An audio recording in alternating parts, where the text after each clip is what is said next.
विश्व इतिहास के प्रमुख तथ्य। सौर पंचांग किस देश की देन है? मिस्र। मिस्र की विशाल पिरामिड का निर्माण किसने करवाया? सम्राट खुफू ने गीजा में। मिस्र के राजा को क्या कहा जाता है? फराओ। चीन की सभ्यता को किस नाम से जाना जाता है? पीली नदी घाटी सभ्यता। पतंग उड़ाने की कला सर्वप्रथम किसने विकसित की थी? चीन ने। चीन का राष्ट्रपति किसे कहा जाता है? सन्यात सेन को। चीनी क्रांति का नेता कौन था? सन्यात सेन। एशिया का मरीज किसे कहा जाता है? चीन को। यूरोप का मरीज किसे कहा जाता है? तुर्की को। चीन के बॉक्सर आंदोलन का नेता कौन था? ह्वेंग विंग। विश्व में सर्वप्रथम सिक्का व कागजी मुद्रा का प्रचलन कहाँ हुआ था? चीन में। रेशम उद्योग का सर्वप्रथम शुरुआत कहाँ हुई? चीन में। यूरोपीय पुनर्जागरण कहाँ से शुरू हुआ है? इटली से। इटली का कौन सा नगर पुनर्जागरण केंद्र था? फ्लोरेंस। पुनर्जागरण का मुख्य कारण क्या था? तार्किकवाद एवं मानववाद। पुनर्जागरण का बौद्धिक अर्थ क्या है? आंदोलन। फासिज्म का उदय कहाँ हुआ था? इटली में। फासिज्म का जनक किसे माना जाता है? मुसोलिनी को। पुनर्जागरण काल में चित्रकला का जनक किसे माना जाता है? जियाटो। धर्म सुधार आंदोलन का जनक किसे कहा जाता है? Martin Luther king, Germany. America के मूल निवासियों को क्या कहा जाता है? Red Indian. अमेरिका को पूर्व स्वतंत्रता कब मिली? 1776 ईस्वी में। अमेरिका ने दास प्रथा पर कब प्रतिबंध लगाया? 1808 में। सबसे पहले धर्मनिरपेक्ष राज्य की स्थापना कहाँ हुई थी? अमेरिका में। पूर्ण रूप से दास प्रथा का अंत किसने किया था? अब्राहम लिंकन ने। फ्रांसीसी क्रांति व पूर्व फ्रांस में कैसी अवस्था थी? सामंती। फ्रांसीसी साम्यवाद का जनक किसे माना जाता है? Saint Simon.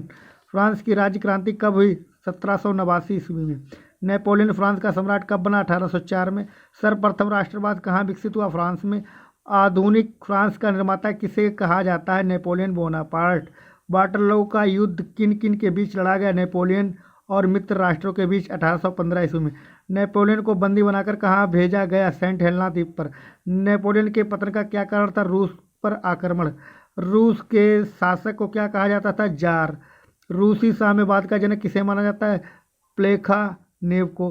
बोल्शेविक क्रांति के नेता कौन है? लेनिन। रूस का अंतिम जार कौन था? निकोलस द्वितीय।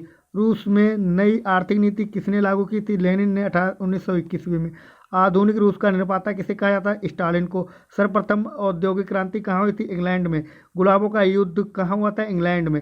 मैग्ना कार्टा क्या था? सर्वसाधारणों के अधिकारों का घोषणा पत्र। नाजीवाद का उदय कहाँ हुआ था? जर्मनी में। नाजीवाद के जनक कौन थे? हिटलर। नाजीवाद की स्थापना हिटलर ने कब की थी? सन 1920 में। हिटलर की आत्मकथा का क्या नाम है? मेन कैम्फ। जर्मनी की आर्थिक राष्ट्रवाद का पिता माना जाता है फ्रेडरिक लिस्ट। कार्ल मार्क्स का कहाँ का निवासी थे? जर्मनी के। दुनिया के मजदूरों ओ एक हो का नारा किसने दिया? कार्ल मार्क्स ने। वैज्ञानिक समाजवाद का संस्थापक कौन था? Karl Marx. मेसोपोटामिया की सभ्यता कहाँ विकसित हुई? इराक। मेसोपोटामिया के देव मंदिर को क्या कहते हैं? जिगुरत। शीशे का सर्वप्रथम प्रयोग कहाँ हुआ था? मेसोपोटामिया। मेसोपोटामिया को ही इराक कहा जाता है। हज़रत मोहम्मद सल्लल्लाहु अलैहि वसल्लम, आपके बचपन का नाम है अमीन। 24 सितंबर 622 हज़रत सल्लल्लाहु अलैहि वसल्लम के मक्का से मदीना की यात्रा को क्या नाम कहा गया? हिजरी संबत या मुस्लिम संबत। पैगंबर सल्लल्लाहु अलैहि वसल्लम को कहाँ दफना गया था? मदीना में। पैगंबर सल्लल्लाहु अलैहि वसल्लम के उत्तराधिकारी को क्या कहा जाता है? खलीफा। पैगंबर सल्लल्लाहु अलैहि वसल्लम की शिक्षाओं का संग्रह किस ग्रंथ में? कुरान पाक में। जापान में आधुनिकीकरण की प्रक्रिया की शुरुआत किसने की? त्सुहितो ने। जापान को किस नाम से संबोधित किया जाता था? पीत आतंक। जापान ने रूस को कब हराया? 1905 में। द्वितीय विश्व युद्ध के दौरान जापान के किन नगरों पर अणु बम गिराए गए थे? हिरोशिमा और नागासाकी। द्वितीय विश्व युद्ध का तात्कालिक कारण क्या था? जर्मनी का पोलैंड पर हमला करना। द्वितीय विश्व युद्ध कब हुआ? कब से कब तक हुआ? 1939 से चला 1945 तक चलता रहा।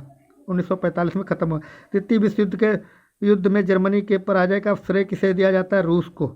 पक्की सड़कें बनाने की विधि कहाँ विकसित हुई? स्कॉटलैंड में। खुले द्वार की नीति का प्रतिपादक कौन था? जॉन हे। प्रशांत महासागर का नामकरण किसने किया था? स्पेन निवासी मैगलन ने। समुद्री मार्ग से संपूर्ण विश्व का चक्कर लगाने वाला व्यक्ति कौन था? मैगलन। 100 चूहों की अपेक्षा एक सिंह का शासन उत्तम, ये किसने कहा था? वॉल्टेयर ने।